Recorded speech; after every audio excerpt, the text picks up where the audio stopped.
very much, Arjun. Mr. Pishu Milpuri, President.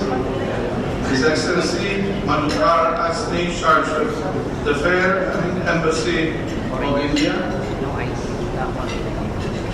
Mr. Gautam Dadlani, Vice President. Congratulations on your effort and thank you very much. Mr. Ramesh Dargani, FICCI Chairman. Mr. Hiren Vikranti, thank you very much, Mr. Hiren. Just in time, I called Hiren. FICCI Corporate Secretary. Mr. Arjun Shroff, FICCI Director and fellow tourism aficionado. FICCI Board of Directors and members. Of course, the bevy of 14 presidents seated here. Distinguished guests, friends, good evening. First of all, very often it is the expectation when I speak in gatherings such as this, I take to the lectern my program for tourism in the Philippines.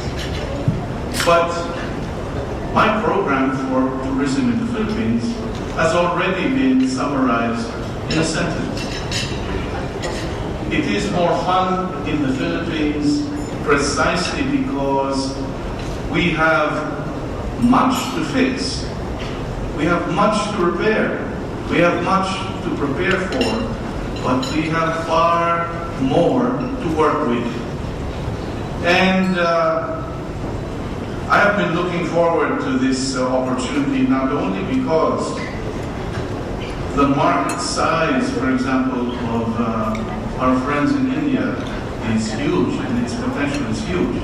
But I have come, in fact, to share with you only two very simple thoughts that have been my inspiration my entire life. Both of these thoughts are actually, one of them is very old and one of them is very new, but they are both from India.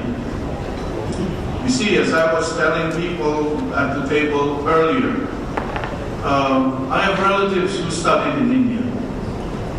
There are Filipinos who studied in India, in fact, studied chemistry in Madras.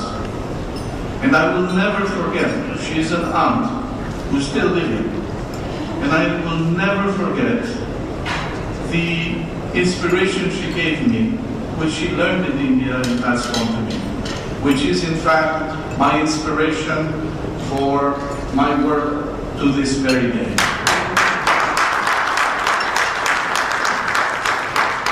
It is a quotation from the great Mahatma Gandhi. The Mahatma once said,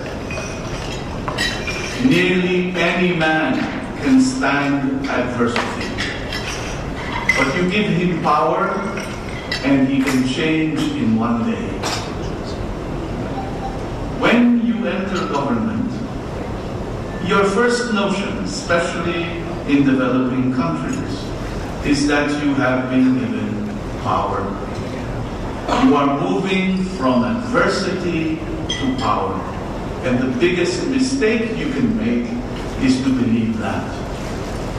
You, joining government, are moving from adversity to even greater challenge.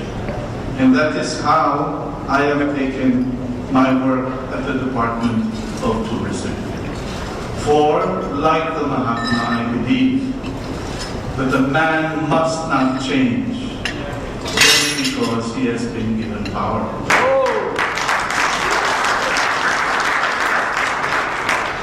But of course, ladies and gentlemen, it's very easy to remember that you don't have power when you're faced with floods that remind you that sometimes you wish there was more sun in the Philippines, or that we had more airports in the Philippines, or that we had more public toilets in the Philippines, or that we had more money in the Philippines. But that is not the root of our proposition, as Pishu reminded everyone. Our proposition is not rooted in material things. It is rooted from that which no one can take away. Our proposition is rooted in the fact that the Filipino people are the Philippines' greatest and immortal strength. It is the Filipinos' ability to turn strangers into friends that has in fact made this proposition possible. In fact, if you think about it, my job, therefore, is not to bring 10 million tourists to the Philippines by 2016. My job, as Prishu put it, is to make sure that we have 10 million new friends in 2016. Of course, we have to get down to business. And the new market for DOT, since the plans and programs for India started only in mid-2007, by the way, with the need to build momentum through tourism promotions is the first hurdle, which we successfully together encouraged everyone to embrace, is the new visa. With the cooperation of the Bureau of Immigration and the Department of Foreign Affairs, the Department of Tourism was able to pursue a 14-day visa-free facility for people who have visas to the United States, Japan, Australia, Canada, the Schengen countries, the UK, and in addition, Singapore. Philippine Airlines, for example, launched their new New Delhi-Manila direct flights last March 27th. 2011, but has reduced the frequency to 3 times a week via Bangkok. Cebu Pacific has informed us of their interest to fly to India in 2013. And we are continuously speaking with Jet Airways. We're very happy that they are around. Jet Airways and Indigo to generate direct flights from other parts of India to other parts of the Philippines. Sustained linkages and top tour operators are needed to reach out to family travelers, honeymooners, as you point out, although I said to His Excellency, the only other place I can think of that rivals Boracay as a beautiful place to have a wedding is probably Jaipur. Now, English, as we said, is predominantly spoken in India and the Philippines. It is a natural fit, and it is a unique advantage, providing a sense of ease in travel. The Indian currency, the rupee, has a almost 1:1 equivalent to the Philippine peso. This is another unique advantage. And like good Asians, Indians love to shop, not only for themselves, but for their relatives, whom they usually live with. Again, another commonality that is our strength. In fact, people go to India, people go to the Philippines precisely to reconnect with values such as family and friendship. In destinations visited, Indian tourists look for beaches.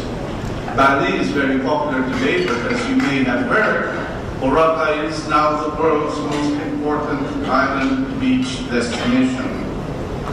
And Indian cuisine, for which I promise I will do a special project to improve the quality of Indian cuisine in this country, because it is really wonderful world-class cuisine.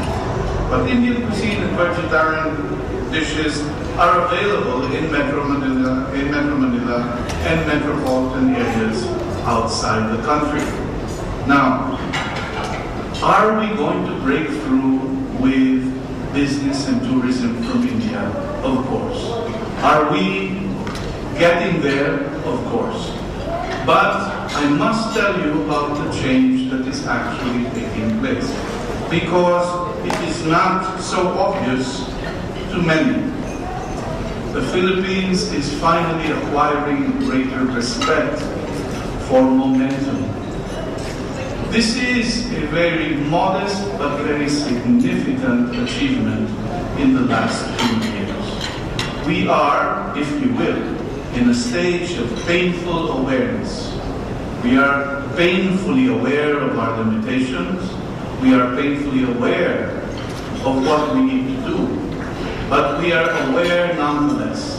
And that awareness, in fact, has allowed us to build a certain momentum we have never had before, bringing us to the point where we are today. We are considered this part of the world's fastest growing economy and, in a very real sense, today, its safest economy.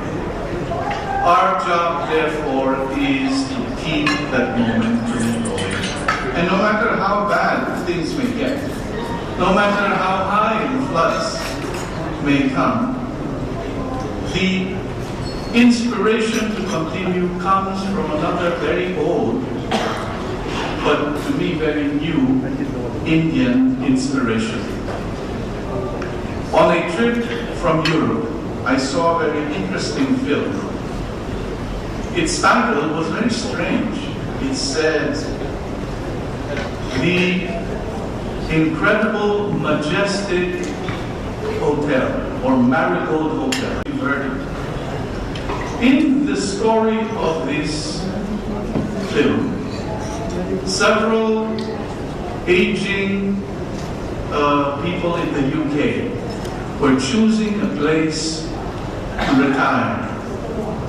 And they came upon an internet ad that talked about the Marigold, the Royal Marigold Hotel in Jaipur. They went there and they found what you would find in Jaipur. A very interesting, incredible mix of clutter and beauty all in one place. And of course, the British, who are used to very homogenized, clean streets and hotels, were initially very shocked until the Indian hotel manager walked up to them and said to one of the ladies who was crying, he said to her, "Madam, don't feel bad, because we have the same in India." He said, "In India we believe that everything is going to be all right in the end." And she looked up at him and he said, "Therefore, if things look bad today, it is only because it's not the end yet." I think that is a prescription for what we have today. What we see in the Philippines today is far from an end. It is, in fact, a beginning. And I'm very happy, in fact, to share that beginning with you.